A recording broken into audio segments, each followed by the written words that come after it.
یاسمین صاحبہ نے پوچھا ہے کہ 15 شعبان کے دن روزہ رکھے یا نہیں، اور اس میں کون کون سی بات کرنی چاہیے، اور شعبان کے مہینے میں لوگ کہتے ہیں 1 شعبان سے 20 شعبان تک شادی نہیں کرنی چاہیے، کیا یہ ٹھیک ہے؟ اور 27 رجب کے بارے میں کہتے ہیں اس دن عید ہے، تو کیا اس دن عید ہوئی؟ اور رشتہ دار کھانا بیچتے ہیں، کیا وہ کھانا ٹھیک ہے؟ دیکھیں 15 شعبان کا جو روزہ ہے یہ ضعیف روایت کے اندر آیا ہے اور کوئی صحیح حدیث اس سلسلے میں وارد نہیں ہے۔ البتہ اگر کوئی شخص 15 شعبان کو الگ سے کوئی زیادہ اجر و ثواب کی نیت نہ کرے، یعنی عام دنوں میں روزہ رکھنے کی طرح، تو اگر کوئی شخص عام دنوں کے روزہ رکھنے کی طرح کوئی زیادہ ایکسٹرا فضیلت اور زیادہ اجر و ثواب کی نیت کیے بغیر کوئی 15 شعبان کا روزہ رکھتا ہے تو جائز ہے، اس میں کوئی حرج کی بات نہیں۔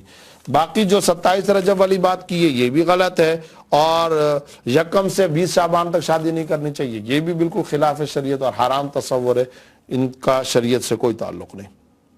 عورت جس کا شوہر دوسرے ملک میں کماتا ہو بیوی کو ساتھ نہیں لے جا سکتا تو اس کی بیوی کو کہاں رہنا چاہیے؟ سسرال میں 4 دیور شادی شدہ اور ساس ہیں، شوہر چاہتا تو ہے کہ بیوی کو میکے میں چھوڑے، لیکن اپنی امی اور خالہ اور ماموں مامی کی مداخلت بہت ہے، ان کی وجہ سے صحیح فیصلہ نہیں کر پا رہا۔ دیکھیں یہ تو خاندانی آپس کی انڈرسٹینڈنگ کے ساتھ فیصلہ کرنا چاہیے۔ اگر شوہر گھر پر موجود نہیں ہے تو زیادہ بہتر یہ ہوتا ہے کہ ایسی صورت میں وہ خاتون میکے کے اندر رہے، اپنے ماں باپ کے پاس رہے، لیکن بعض اوقات حالات ایسے ہوتے ہیں کہ عورت کا شوہر کے گھر کے اندر رہنا زیادہ بہتر ہوتا ہے، مثلا اولاد ہے تو وہاں پر تربیت زیادہ اچھے انداز میں ہو سکتی ہے۔ اسی طریقے سے بعض اوقات ساس کی خدمت کی ضرورت ہوتی ہے، تو اگرچہ عورت پر اپنی ساس کی خدمت کرنا شرعاً فرض اور واجب تو نہیں ہے، لیکن خوش بختی اور سعادت کی بات ضرور ہے کہ وہ یہاں پر خدمت کرے گی تو انشاءاللہ یہ خوش بختی حاصل کرے گی، شوہر کا دل خوش ہوگا تو اللہ رب العزت ڈبل اجر و ثواب عطا فرمائے گا۔ بہرحال اسے انڈرسٹینڈنگ کے ساتھ اس مسئلے کو حل کرنا چاہیے۔